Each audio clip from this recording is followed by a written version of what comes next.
ठीक दोस्तों, मैं आता हूँ कैमरे के सामने ताकि हम कर सकें हमारी गणित की क्लास की शुरुआत। ठीक है, तो देखिए 12th क्लास हम पढ़ने वाले हैं। सबसे पहले तो नमस्ते, द बोर्ड हिस्ट्री में आप लोगों का स्वागत है। और हम हमेशा की तरह यहाँ गणित पढ़ने वाले हैं। ठीक है, सुबह 8 बजे का अपलोड करता हूँ वाली वीडियो, तो आई होप आप लोग देख रहे होंगे रेगुलर। जो भी आपके इश्यूज़ हैं, आपको अच्छा लग रहा है, बुरा लग रहा है, तो कमेंट बॉक्स में ज़रूर लिखें। मैं डेली कमेंट पढ़ता हूँ। ठीक है, सब्जेक्ट हम लेने वाले हैं बिल्कुल बिना शक के किसी मैथ्स। पार्ट होने वाला हमारा 3rd पार्ट है। चैप्टर हमारा चल रहा है 6th चैप्टर। ठीक है, ये इसमें से साइड हुल रही क्या भाई? ठीक है, कौन सा चैप्टर चल रहा है हमारा? ये चल रहा है हमारा 6th चैप्टर। ठीक है, और इस चैप्टर का नाम क्या है? डिटर्मिनेंट्स। डिटर्मिनेंट्स।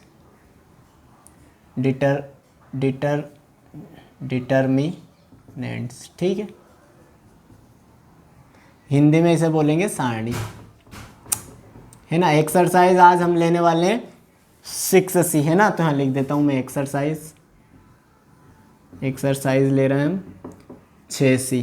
ठीक है, तो इसके हम सारे सवाल करेंगे। आई थिंक 9 सवाल हैं, तो 9 ही हम यहाँ पर सवाल करने वाले हैं। ठीक है, आपको थोड़ा सा मैं स्पष्ट कर दूँ बोर्ड। ठीक, तो देखो यहाँ पर जो हम फॉलो करेंगे, बिल्कुल RV त्रिपाठी जी की हम बुक फॉलो कर रहे हैं। नूतन बच्चों का बार बार आ रहा है, तो मैं बिल्कुल न्यूटन से ही पढ़ा रहा हूँ शुरू से ही, है ना। नूतन से पढ़ा रहा हूँ। दूसरी चीज़, हम टेलीग्राम पर फिजिक्स बायो के free of cost notes provide करा रहे हैं टेलीग्राम चैनल पर, जिसका नाम भी द बोर्ड स्टडी है। क्या नाम है भैया? द बोर्ड स्टडी है। उसको भी आप सब्सक्राइब या फिर उसको ज्वाइन कर लें। ठीक है, तो वहाँ से भी आपको हम सारी चीज़ें प्रोवाइड कराएंगे। तीसरी चीज़, किसी भी तरह की दिक्कत आ रही हो तो मेरा इंस्टा पेज है Deepak20.595, है ना। तो यहाँ पर आप मुझसे जुड़कर कुछ भी पूछ सकते हैं। भैया जब ऑनलाइन पढ़ रहे हैं, सारे कार्यक्रम ऑनलाइन रहेंगे। ठीक है, तो हम सबसे पहले पहला सवाल उठाते हैं बिना किसी बकवास के। पहला सवाल है हमारे पास 6 - 3 7 - 2, है ना। 6 - 3 7 - 2। इसमें हमसे पूछ रहा भाई इसके सहखंड ज्ञात करो। सहखंड इंग्लिश में बोलेंगे इसे कोफैक्टर, आप ज्ञात करो इसके, है ना। कोफैक्टर बताओ। तो कोफैक्टर कुछ नहीं होता, मैं जरा इस दे लगी अभी आपको क्लियर करा दूंगा। यहाँ लिख देते हैं सोल्व, है ना। तरीका वही रहेगा, कोई थ्योरेटिकल पोर्शन में नहीं जाएंगे। सवाल समझेंगे, सवाल की आत्मा को पकड़ेंगे और मज़ा आ जाएगा। ठीक है ना। तो देखो यहाँ पर पहला हम देखते हैं। तो पहले इनकी प्लेसिंग देखो। आप लोग जानते हो इस वाले एलिमेंट को मैं क्या बोल सकता हूँ? A11 बोल सकता हूँ। इसी तरह इस वाले एलिमेंट को A12 बोल सकता हूँ। इसी तरह इस वाले एलिमेंट को बोल सकता हूँ 21 और इस वाले एलिमेंट को बोल सकता हूँ 22। क्यों बोल सकता हूँ? पता ही है, क्योंकि पहली रो पहले कॉलम में, ये पहली रो में तो लेकिन दूसरे कॉलम में, ये दूसरी रो में लेकिन पहले कॉलम में, और दूसरी रो में भी है और दूसरे कॉलम में भी है। That's why. ठीक है ना, 4 एलिमेंट।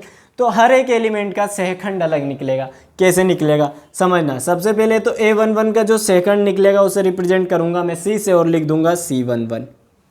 ठीक है ना। अब यहाँ पर आप लोग एक बात याद रखना, अब जो ये 1 1 आ रहा है, इन दोनों को मैं जोड़ूंगा। तो 1 और 1 को जोड़ूंगा मैं, तो कितना मिलेगा? बिल्कुल 2। बहुत अच्छा गणित है, मुझे पता है। अब ये 2 कैसा है? तो 2 भैया इवन है, इवन नंबर है, सम संख्या है ना। तो जब भी सम संख्या आएगी, इन दोनों एलिमेंट को, मतलब इन दोनों एलिमेंट को जोड़ने पर अगर सम संख्या आ रही, इवन नंबर आ रहा है, तो ये वाला जो हम सहखंड या फिर कोफैक्टर लेंगे, वो कैसा लेंगे? पॉजिटिव लेंगे, धनात्मक लेंगे। ठीक है, उसी तरह मान लो कि भाई जैसे अभी तो C11 निकालेंगे, अब मान लो हम निकाल रहे हैं C12, दूसरे एलिमेंट का सहखंड निकाल रहे हैं, कोफैक्टर निकाल रहे हैं, C12 निकाल रहा हूँ मैं। तो आप लोग देखोगे इस बार अब इन दोनों को जोड़ रहा हूँ, तो 1 + 2 कितना आ रहा है? 1 + 2 आ रहा है 3। 3 कैसा नंबर है सर? ओड नंबर हो गया, विषम संख्या हो गई। तो अगर विषम संख्या है तो फिर ये पॉजिटिव नहीं आएगा, फिर हम इसे कैसा लेंगे? नेगेटिव। दिमाग में घुसी बात, कोई बड़ी बात नहीं। इन दोनों को जोड़ने पर अगर सम संख्या आ रही तो धनात्मक लेंगे, इन दोनों को जोड़ने पर अगर ओड विषम संख्या आ रही तो ऋणात्मक लेंगे। बस इतना सा गणित लगाना है यहाँ पर। ठीक है, तो बिल्कुल ये लगा देंगे हम। तो C11 को जोड़ रहा हूँ तो कैसा मिलेगा? पॉजिटिव, धनात्मक। और धनात्मक को हम लिखते नहीं, इसलिए नहीं लिखेंगे। ठीक है, तो यहाँ पर आप लोग देखना, C11 मतलब A11 का सहखंड निकाल रहा है, तो इसकी कॉलम को ढका, इसी के रो को ढका, इसकी रो को ढक लिया ये। तो कौन? ये ढका, ये ढका, कौन सा एलिमेंट बचा? -2, तो -2 हो जाएगा। बात आई समझ में? कोई बड़ी बात नहीं की।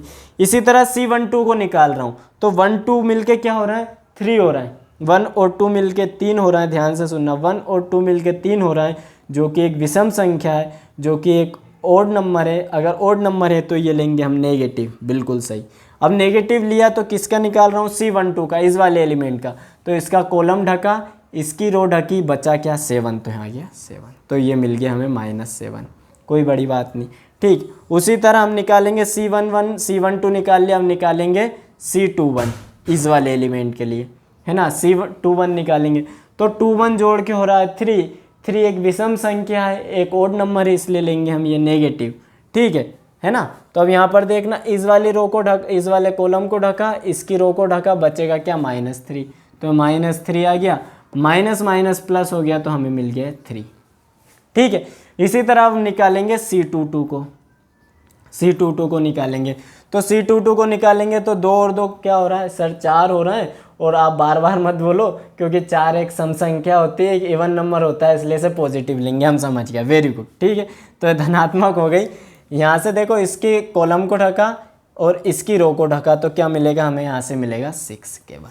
ठीक है, तो इस प्रकार हमारे पास चारों एलिमेंट के अलग अलग कोफैक्टर मिल गए, सेकंड मिल गया, कौन कौन से, -2, 3, -7, 6। तो एक बार मैं आंसर चेक कर लेता हूँ, क्या आ रहा है, -2, -7, ठीक है, 3 और 6, बहुत बढ़िया, है ना, बिल्कुल सही आंसर है अपना, है ना। तो चलो अब अगला सवाल करेंगे। आप लोगों को समझ में आ चुका है तो एक बार आप क्या करो, इसका स्क्रीनशॉट ले लो, है ना। अब जल्दी जल्दी समझ में आएंगे। दूसरा और करवा देता हूँ मैं इसका, है ना। दूसरा सवाल देखो आप लोग, तो इसे यहाँ डेल से रिप्रेजेंट कर रखा है। डेल से डरना नहीं, डिटर्मिनेंट्स को डेल से रिप्रेजेंट करते हैं अपन, है ना, दर्शाते हैं ना, तो उससे कोई आपको दुख नहीं होना चाहिए। यह है 2 -4, ठीक है, और ये हो जाएगा 0 और ये हो जाएगा 3।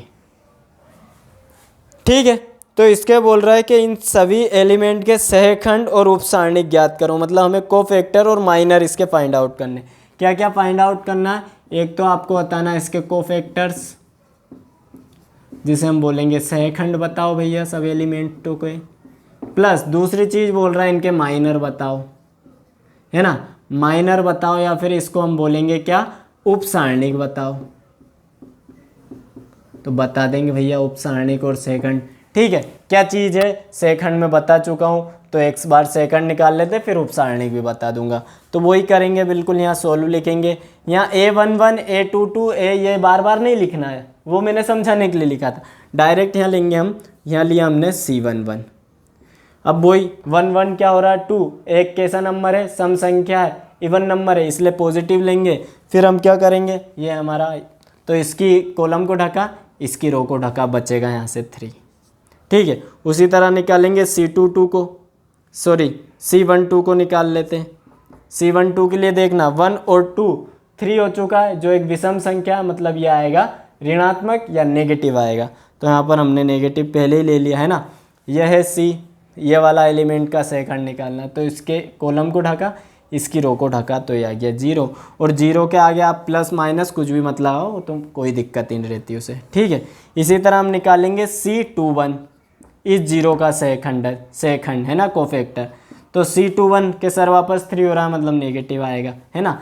इसके कॉलम को ढका, इसकी रो को ढका, तो यहाँ से मिल जाएगा -4, और माइनस माइनस फिर से हो जाएगा प्लस का 4। ठीक है, उसी तरह निकालूंगा C22 को, है ना। C22 को निकालूंगा, मतलब 2 2 4, मतलब एक इवन नंबर है, एक सम संख्या, इसलिए धनात्मक ही आएगा।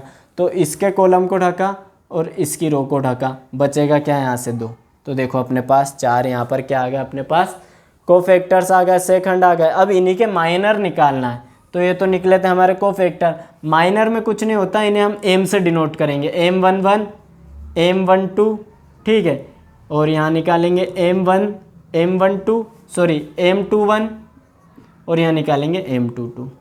ठीक है, इसमें कुछ नहीं करना, प्लस माइनस कुछ नहीं देखना, केवल उस एलिमेंट को ढकना, बाकी जो बचेगा उसका माइनर होगा। जैसे 2 के लिए ये ढका, बचा क्या, 3। ठीक है, उसी तरह M12 के लिए, मतलब ये ढका, बचा क्या, 0। ठीक है, उसी तरह A21 के लिए, तो ये 0 ढका, बचेगा -4।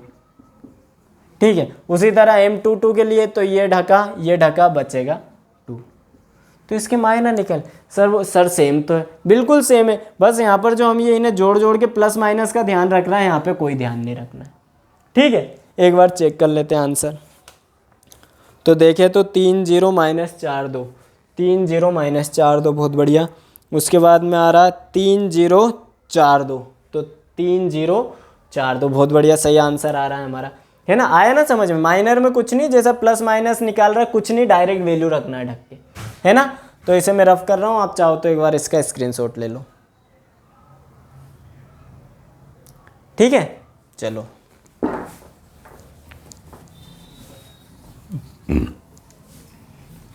अगला सवाल जो हम लेंगे, तो इसका जो आपको है ना थर्ड वाला आप लोगों को करना है, फोर्थ वाला भी आप लोगों को करना है।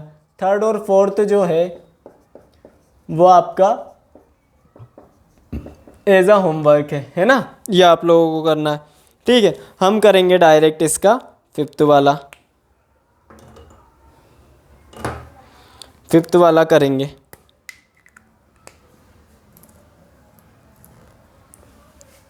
ओहो, ब्लू पेन आया हाथ में, कोई दिक्कत नहीं। फिफ्थ वाला देखना आप लोग, हम सारे एलिमेंट लिख लेते हैं। 3 -3 यहाँ लिख लिया हमने 4, ठीक है। यहाँ 3 2 -2 लिख दिया, यहाँ लिख देंगे -1 1 एंड 1। देखो क्या क्या लिखा, 3 -3 4, 3 2 -2 -1 1 1। ठीक है, स्पष्ट दिख रहा है आप लोगों को। अब इसमें हमसे बोल रहा है कि इसके आप भाई कोफैक्टर निकाल के बता दो, तो निकालते हैं, चलो सोल्व करते हैं कोफैक्टर्स को, है ना। बहुत इत्मीनान से करेंगे। वहाँ पर पिछले वाले में हमें कितने 2/2 सेकंड ऑर्डर का डिटर्मिनेंट था, इसलिए 4 एलिमेंट मिल रहे थे। ये थर्ड ऑर्डर का डिटर्मिनेंट है 3/3 का, इसलिए यहाँ पर 3 3 9 एलिमेंट मिल रहा है, मतलब 9 ही हमें क्या निकालना है, कोफैक्टर। इसलिए हम व्यवस्थित पहले इस रो का निकालेंगे, फिर इस रो का निकालेंगे, फिर इस वाली पंक्ति का निकाल देंगे, है ना। तो वही निकालूंगा सबसे पहले C11, है ना। C11 क्या हो जाएगा भाई, पॉजिटिव है ना, क्योंकि 1 1 2 हो रहा है, इसलिए धनात्मक लेंगे। अब उसके बाद क्या करना है, उसके बाद आपको इसमें ये करना है कि क्योंकि इस वाले एलिमेंट का सेकंड निकाल रहा है, तो ये वाली रो गई, ये वाला कॉलम गया, बचा क्या, ये वाला मामला। तो इसको अलग डिटर्मिनेंट बना के लिख देंगे 2 -2 1 1। क्या समझ में आया। इस वाले एलिमेंट का हम निकाल रहे थे सेकंड, इसलिए इस वाली पंक्ति को, इस वाले कॉलम को ढक दिया, इस वाली रो को ढक दिया, बचेगा ये वाला डिटर्मिनेंट। हमने ऐसा कैसे लिख दिया, 2 -2 1 1। आया समझ में, इसे सोल्व कर दो। तो देखना 2 एकम 2 हो गया, माइनस आता ही है, फिर माइनस के 2 एकम 2, तो ये आ गया अपने पास, ये माइनस माइनस प्लस होके हो जाएगा 4। ठीक है, उसी तरह हम निकालेंगे C12 का।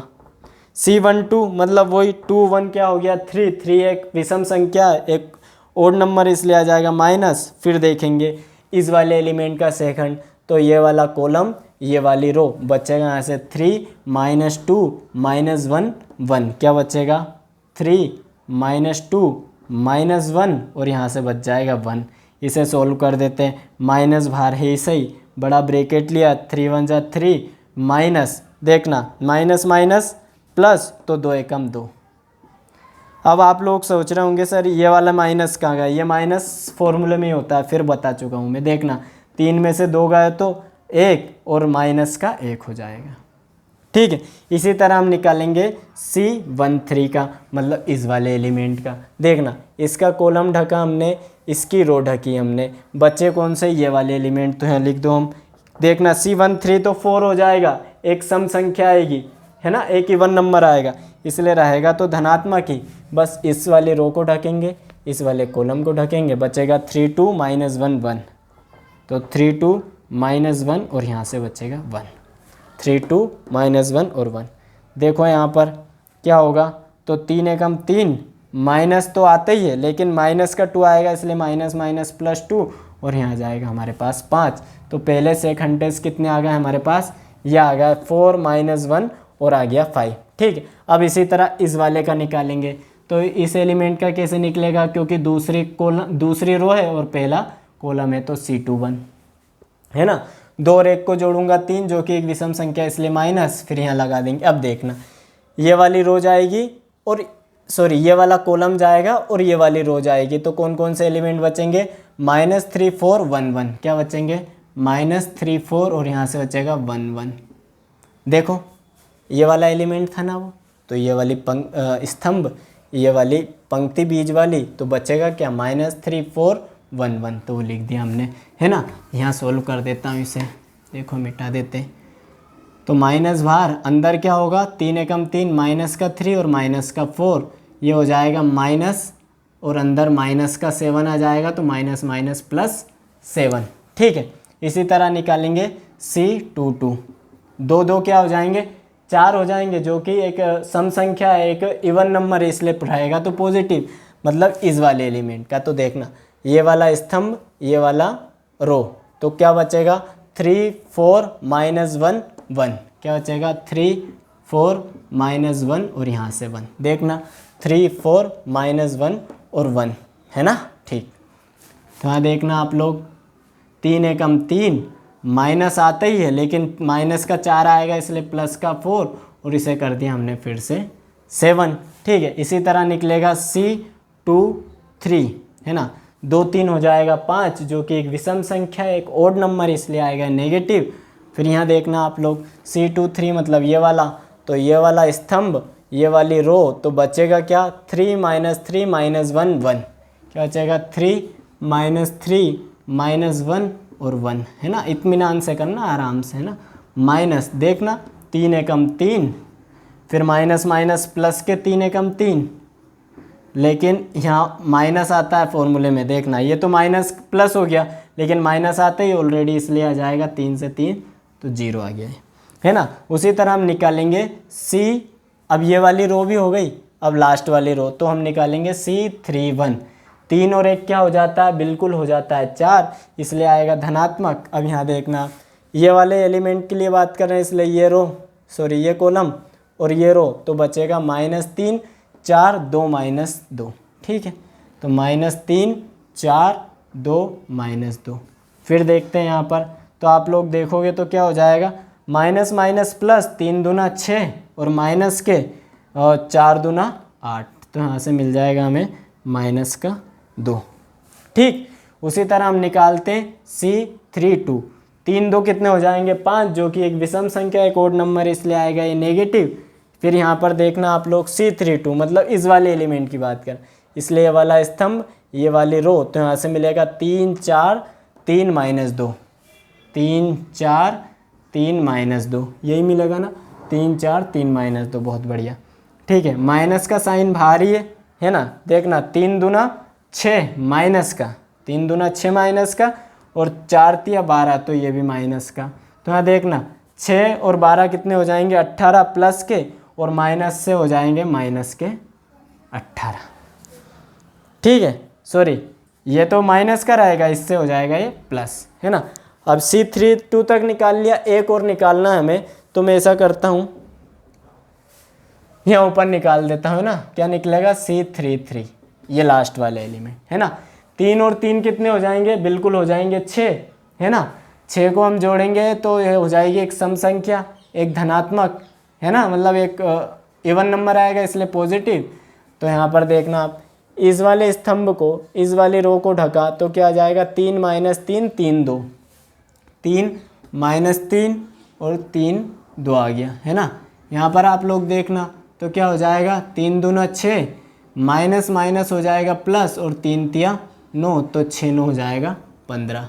तो हमारा लास्ट वाला निकल आया 15 सेकंड। एक बार मैं इसका आंसर चेक करता हूँ, तो देखते हैं, फिफ्थ वाला था ना, तो 4 1 5, तो 4, यहाँ पर ये धनात्मक आ रहा है इसमें, तो आप लोग चेक कर लेना, वैसे आना नहीं चाहिए क्योंकि अपन ने कैलकुलेशन सही की है, तो इसको आप एक बार चेक कर लेना। 4 1 5, तरीका यही रहेगा, 7 7 0, तो आ गया अपना 7 7 0, बिल्कुल सही आया। फिर अगला आया -2 -18 15, तो -2 -18 आ रहा है, ये भी नहीं आना चाहिए -18, तो ये आप चेक करना, कभी कभी किताब में गलत दे देता। और ऊपर आ रहा है 15 आंसर, मतलब हमारा यह बिल्कुल सही अपन ने तो किया है अकॉर्डिंग टू कैलकुलेशन, बाकी किताब में क्या दे रखा, तो वैसे तो मेरे हिसाब से कहीं मिस्टेक हुई नहीं, फिर भी आप लोग देख लेना। तो एक बार आप इसका स्क्रीनशॉट ले लो चाहो तो, है ना। बहुत आसान है सेकंड निकालना, है ना। अब हम करेंगे अगला सवाल, है ना। समझा बहुत आराम से रहा हूँ, कोई दिक्कत आ रही है समझने में तो रिवर्स करो, पीछे जाओ और फिर देखो इस सवाल को, आपको बिल्कुल एक एक चीज़ समझ आएगी, है ना। अब अगला हम सवाल उठाएंगे हमारा 6th वाला करवा देता हूँ मैं, है ना। 6th वाला आप लोग देखना। 6 वाले में हमसे पूछ रहा भाई कि एक एलिमेंट दिया हुआ है हमें 0 1, सॉरी एक डिटर्मिनेंट दिया हुआ 0 1 -8 -1 0 4 और 2 -1 0, है ना। 0 1 -8 -1 0 4 2 -1 0, और बोल रहा है कि इसका जो एलिमेंट 4 है उसके आप कोफैक्टर और माइनर के रेशियो बताओ, मतलब सेकंड और उपसारणिक का अनुपात बताना, है ना। क्या पूछ रहा मैं पहले लिख देता हूँ, सेकंड और उपसारणिक का अनुपात, मतलब जो कोफैक्टर आपका आएगा, कोफैक्टर को आप डिवाइड लगा देना माइनर से, वो बताओ, ये पूछ रहा। मतलब अगर इसे हिंदी में लिखो तो सेकंड को आप भाग लगा देना किससे, इसके उपसारणिक से, किसके उपसारणिक से, इस 4 एलिमेंट से, और इसका आप हमें जवाब दे दो। तो दे देते हैं। इस 4 एलिमेंट का अपने क्या निकालना, सबसे पहले तो हम निकालेंगे इसका सारणिक, है ना, फिर निकाल दे, सॉरी हाँ, पहले इसका निकाल लेते हैं सेकंड, फिर निकाल लेते हैं उपसारणिक। तो कौन से नंबर का एलिमेंट है, तो ये दूसरी तो रो है और तीसरा कॉलम है, मतलब C23 है ना। तो C23, 2 और 3 कितना हो रहा है, माइनस में आ जाएगा क्योंकि 2 3 5 हो रहा है, एक ओड नंबर आ रहा है, विषम संख्या आ रही है, इसलिए माइनस लगा दिया। फिर देखना ये वाली रो जाएगी, है ना, और ये वाला कॉलम जाएगा, तो यहाँ से बचेगा 0 1 और 2 -1, क्या बचेगा 0 1 2 -1। देखना आप लोग यहाँ पर, यहाँ से तो आ जाएगा माइनस बाहर ही है ना, 0 एकम 0 ही, और माइनस के 2 एकम 2 आ गया, है ना। तो यहाँ से मिलेगा हमें प्लस का 2, कोई दिक्कत नहीं। इसी तरह माइनर निकालेंगे इसका, तो ये निकालेंगे C23। तो माइनर में मैंने बताया केवल ये साइन हटा देंगे, बाकी सेम मिलेगा, मतलब यही मिलेगा हमें 0 1 2 -1, कुछ नहीं, ये साइन नहीं लेंगे बस, तो ये हमें मिल जाएगा नॉर्मल कितना, ये मिल जाएगा हमें -2। सॉल्व करो, -2 आ रहा है ना। अब हमें क्या करना, यहाँ सॉल्व लिखना भूल गए थे, माफ़ करना भगवान, ठीक है गणित देवता, ठीक। तो यहाँ देखो वैल्यू पुट कर देते, कोफैक्टर क्या मिल रहा है हमें 2, है ना, और सेकंड क्या मिल रहा है -2। तो देखो क्या आ जाएगा, ये आ जाएगा 1/-1, या फिर इसे लिख सकते हो -1/1, है ना। और इसे अगर रेशियो फॉर्म में लिखना है तो इसे लिख सकते हो -1/1। तो ये आपका आंसर आ गया, बस कोई बड़ी बात नहीं थी, छोटी सी बात की, सिंपल सी बात, कोई रॉकेट साइंस नहीं लगाया हमने इसमें, है ना। चलो अगला सवाल और लेते हैं अपन, आप एक बार इसका स्क्रीनशॉट ले लो,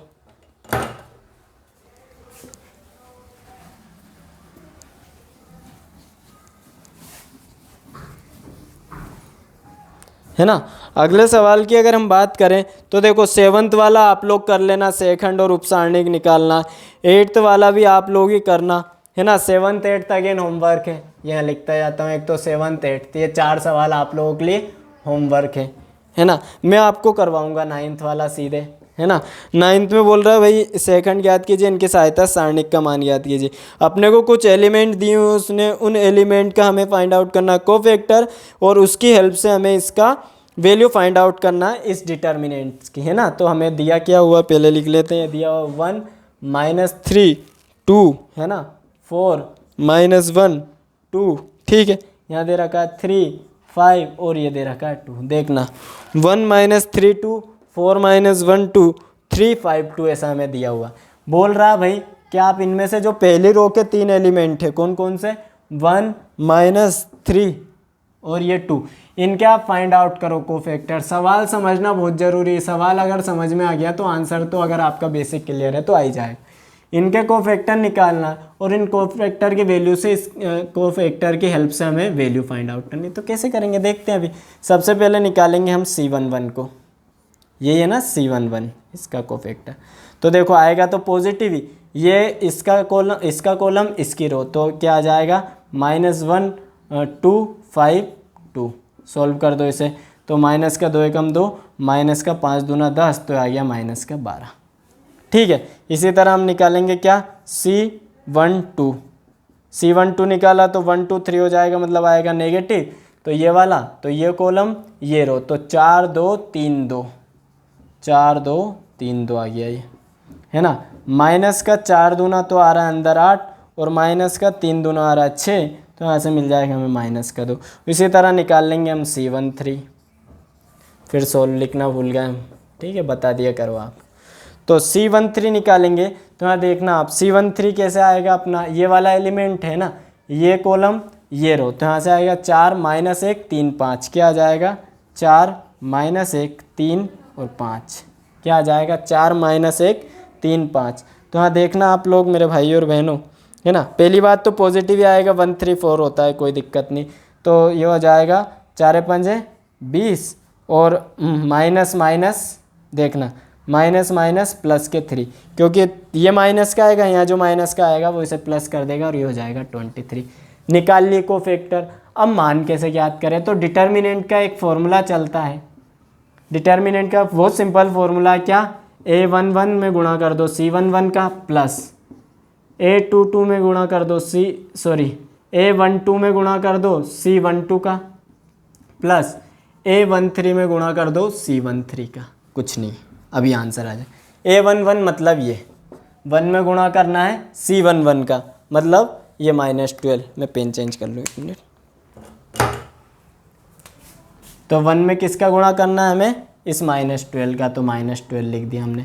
फिर प्लस A12 क्या है हमारे पास, -3, कोई दिक्कत नहीं। C12 क्या है हमारे पास, -2 है, ठीक है। फिर प्लस A13 क्या है, तो यहाँ पर 2 है हमारे पास, ये देखो A13 2 है, और C13 क्या है हमारे पास, तो C13 है 23, तो इंटू कर दिया 23।